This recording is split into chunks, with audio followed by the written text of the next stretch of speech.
Alright gang, flipped lecture time. This time we're talking Socratic Circle discussion, and you're also going to see the discussion questions as well. So this lecture does not actually pertain to The Sun Also Rises. Still need to take notes on a couple things, but the main thing you need to have is answers to the questions for the discussion, which you'll see here in just a minute. So the Socratic Circle is a discussion style you guys are probably familiar with, maybe under a different name. Sometimes it's also called the fishbowl style, for reasons you will see here in just a second. It splits the room in two. One group talks while the other group takes notes. The observing group, their job is to highlight the key points from the discussion and to use those as their notes when they're moving forward. The group that's talking, their job is just to talk. After a brief time, we then flip and repeat.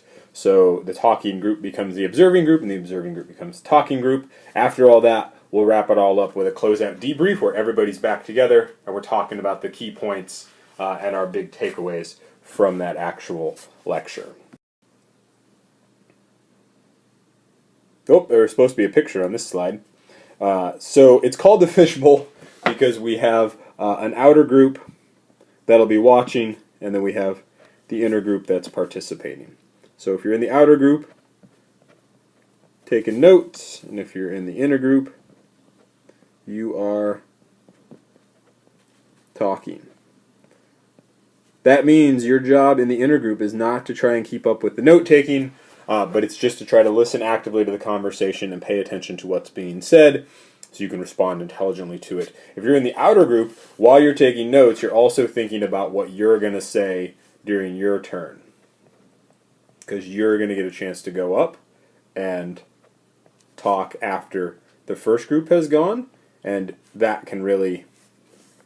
Whoop, I said what you're talking. Sorry about that.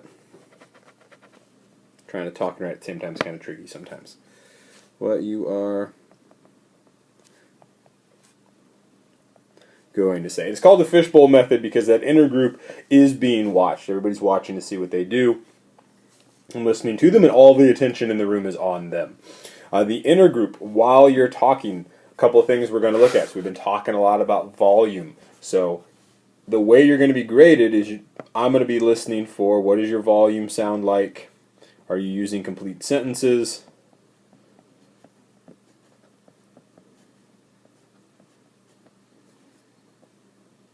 And the last one, of course, always, are you backing things up with textual evidence? So that's what you'll be graded on. You're not graded per se on your notes, but you will obviously need to use them to write your paper, as we talked about today. But what you're really graded on is how well you talk in the actual discussion. Protocol, you're going to be given a card when you walk in the door on Wednesday. The card is either going to be a black card or a red card, just the common playing card suits. That'll determine whether you're going to be an observer first or a note taker, or I'm sorry, an observer or a participant first, and then we'll switch after that. You'll have 20 minutes to talk. We'll do a 5 to 10 minute debrief after the first group, talk about key points, questions we wish they would have talked about, as well as just some overall pointers. Another 20-minute session, and then a 5-minute closeout. So as you can see, that really puts us right down to the wire. That right there is 40, 50, 55, 60 minutes on the nose, which leaves us very little time for transitions if everybody wants to get a chance to talk.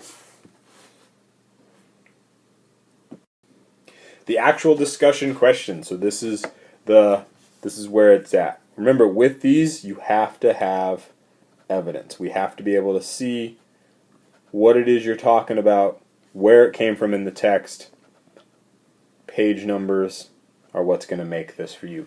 This is also your ticket to get into the discussion.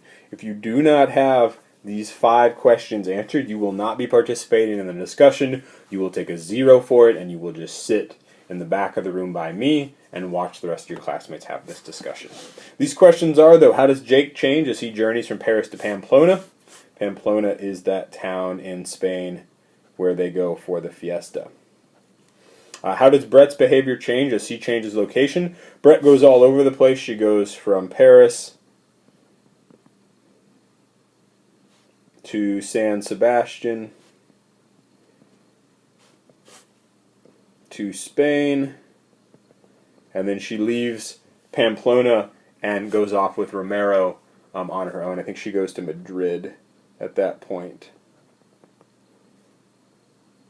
My stylus is messing up here. There we go.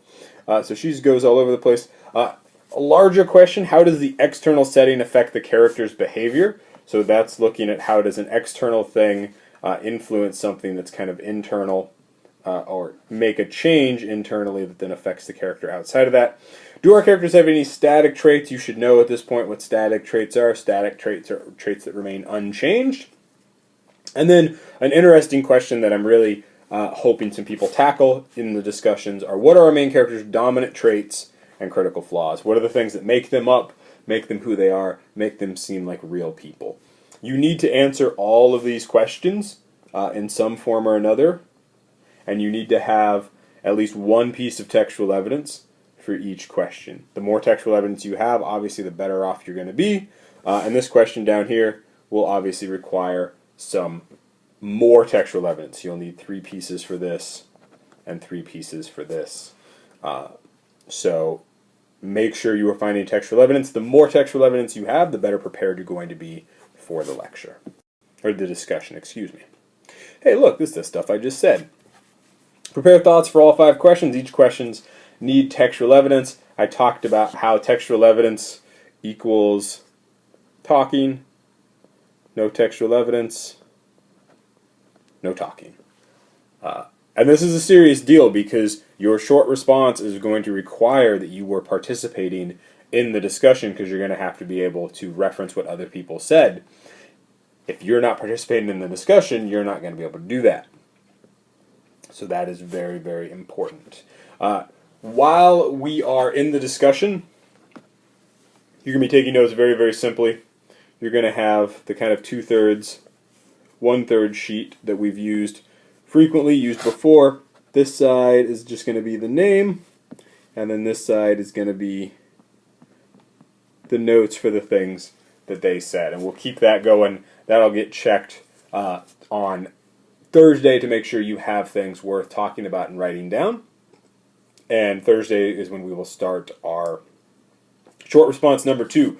Remember, short response number 2, you can turn it in on Friday for extra credit, so it is worth your time to get it taken care of ahead of time rather than waiting for the weekend, because that extra credit can help out some people who didn't do so well on that first short response. So all in all, this has been a preview of discussion protocol. You know that you need to have textual evidence for all of your answers. You know that you need to have textual evidence if you want to participate in the discussion. You know the discussion is going to be broken up into 2 groups, a group of observers and participators, and then that's going to flip. And then we will use our discussion notes to supplement our short response that we're working on Friday. That's all I have. Have a good night.